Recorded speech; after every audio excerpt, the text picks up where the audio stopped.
Hello, you're watching ABC News 24. I'm Joe O'Brien. And now a media conference is just getting underway now with the Federal Minister for Urban Infrastructure, Paul Fletcher. Let's take a listen in. Range of projects, the Toowoomba Second Range Crossing, upgrades to the Bruce Highway in Queensland, $5.6 billion on the Pacific Highway being spent between now and 2020 to upgrade the Pacific Highway to 4 lanes from Sydney to the Queensland border.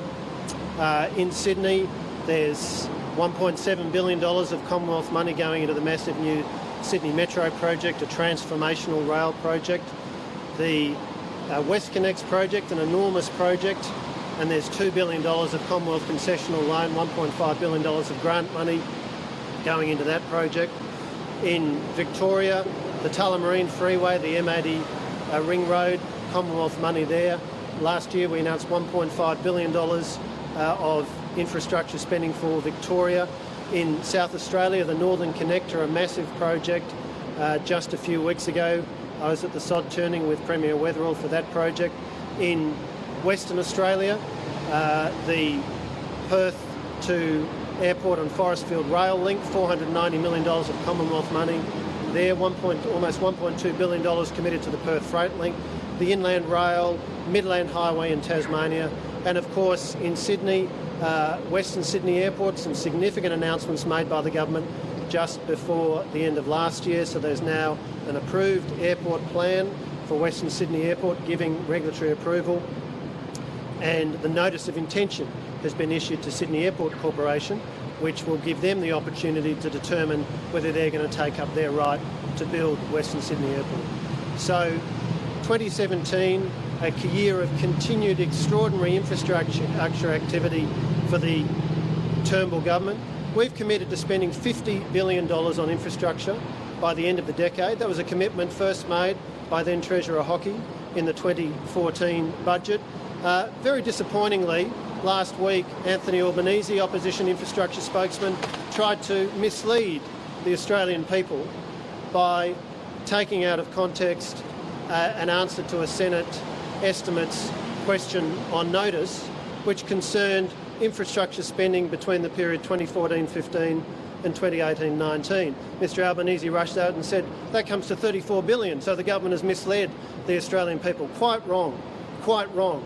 He's just ignored 2 years of spending, 2013-14, 2019-20. It's very disappointing that Anthony Albanese would deliberately try to misrepresent and confuse the Australian people when it comes to the record $50 billion infrastructure spend that the Turnbull government is carrying out by 2019-20. The Turnbull government is building infrastructure all around Australia, working with state and territory governments all around Australia to deliver infrastructure, to provide jobs, to improve productivity so people can get to and from work more quickly, so freight can move around more efficiently. We're committed to delivering infrastructure, and that is one of the key priorities for the Turnbull government in 2017. That's a very long list. A strong economy would help with building, and it does help with building those sort of projects. HSBC says Donald Trump will help Australia have a strong economy. Do you agree?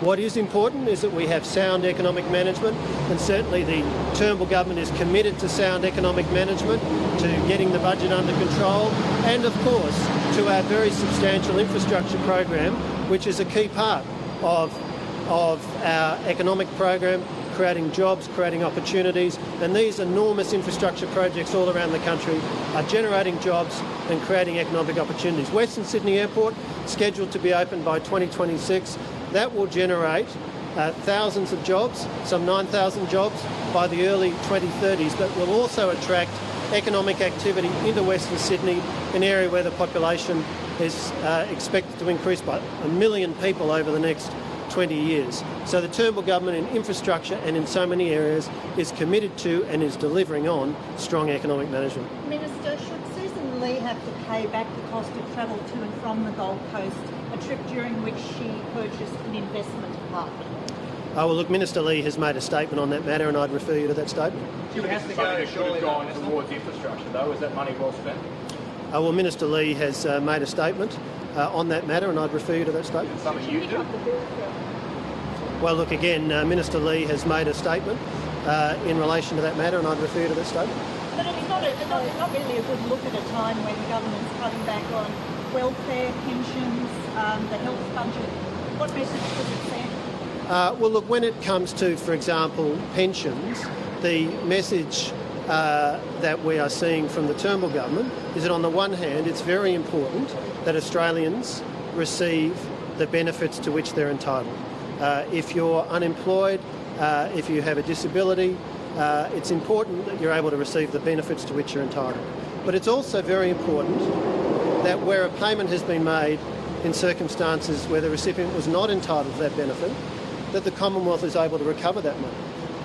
And as Minister Christian Porter said earlier this week, the program that Centrelink has underway has already recovered some $300 million. So what this is about is better data matching between the tax office system and the Centrelink system, so that if discrepancies are identified, a letter is sent to the individual, they're given the opportunity to contact Centrelink to explain the situation. And this is very important. Taxpayers certainly expect that there are social services and support available for people who are entitled to that support. But they also expect that if payments are being made in circumstances where somebody's not entitled to that benefit, that a responsible government will seek to recover that money.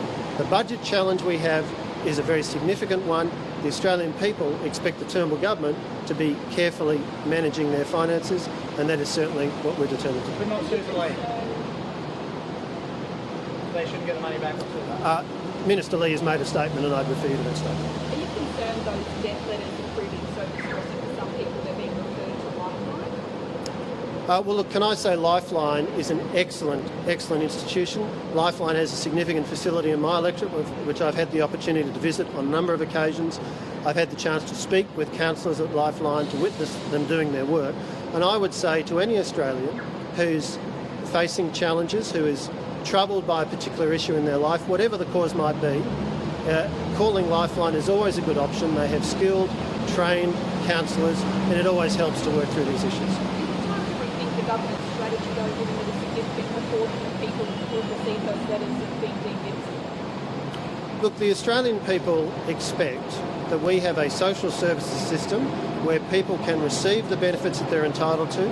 If you're unemployed, if you have a disability, if you're in other circumstances where there's an entitlement to a benefit. I think the Australian people also expect that the federal government will be careful stewards of what is, after all, taxpayers' money, and will have systems in place so that if money's been paid in circumstances where the recipient was not entitled to receive it, then there is a process to identify that and to recover that. And so this process that Centrelink has underway at the moment, as Social Services Minister Christian Porter has explained, involves letters being sent to people where the data matching between the tax office system and the Centrelink system has identified some potential discrepancies. The recipient of the letter is given a period of time in which to speak to Centrelink, explain what the issue is, and some 70% of the issues are resolved at that stage. But at the same time, where there have been payments that have been received, where the recipient does not have an entitlement to that payment, it is important, it's appropriate that we have a process in place to recover those payments, because every dollar that's spent, of course, is a dollar that has to be paid for by taxpayers. Can you confirm that there will be an inquiry held by the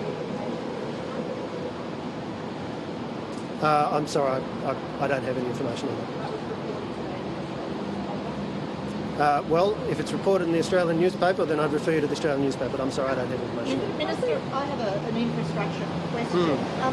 WA Labor says the funding scenario for the East-West Link has set a precedent for them to be able to redirect Commonwealth funding from the freight link in the Row H. What do you say to that? Look, let's be very clear what the situation is in relation to the Perth Freight Link project. A very important project which will improve connectivity to Fremantle Port. It will enable people in southwest Perth to move around much more efficiently. It will improve safety. It will take traffic off of suburban roads. This is a vitally important project, and the Turnbull government has committed almost $1.2 billion to that project. We've consistently said the funding is for the whole Perth Freight Link project, and it's for that project. It can't simply be reallocated to other projects as WA Labor seems to be seeking to do. I'd make this very important point. No money has yet been paid of that almost $1.2 billion that's been committed. And I again repeat that the federal government's commitment of almost $1.2 billion to Perth Freight Link is for the whole Perth Freight Link project, and it is specific to that project. It can't just be reallocated. It's for a specific purpose. Minister, some are saying you went to withdraw the money is just an attempt to help Colin Barnett. What do you say to that? What I'm simply explaining is the nature of the arrangement that has been reached between the Commonwealth Government and the Western Australian Government. There is an arrangement in place under which there is almost $1.2 billion committed by the federal government, which will be paid to support the provision of the Perth Freight Link project. It's for the whole project and it's specific to that project. Now that is the nature of the arrangement between the federal government and the Western Australian government. So I'm simply stating what the facts are in relation to that financial commitment. Is it appropriate to refer vulnerable people such as disabled people to debt collection agencies? It is very important that the Australian people have confidence that we have a social services system where those who are in need of and who are entitled to benefits because they're, for example, unemployed or have a disability are able to receive those benefits. It's also very important that the Australian people have confidence that where a payment has been made to somebody in circumstances where there was not in fact an entitlement to that payment, that there are processes in place to identify that and to recover those payments, because every dollar that is paid to somebody in those circumstances is a dollar that has to be paid for by taxpayers. Now, as Social Services Minister Christian Porter has stated, already some $300 million of savings have been achieved through this program, which Centrelink is carrying out.